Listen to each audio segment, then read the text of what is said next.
Ayan, maraming isda oh. Ano kaya yung isda na yan? Ang lalaki. Parang bangus na malaki. Bangus siguro na siya, uy. Meron bang bangus sa dagat?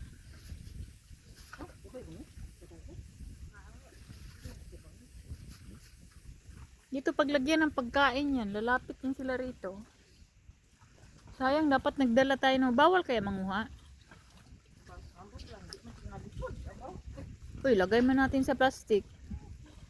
Marunong lang tayo lumangoy, punta tayo dyan. Dili.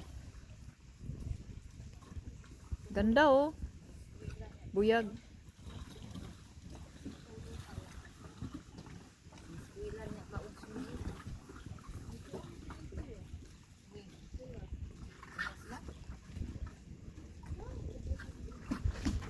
Ayan, yung isda.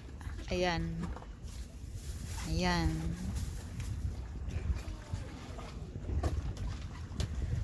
Lalo na siguro doon sa ano, yung ibang cottage, no? Kana diha dapit sa kahoy siguro na sila, oy. Kahoy na sila nagkuan. Nag-ilis lagi ko. Ilis na.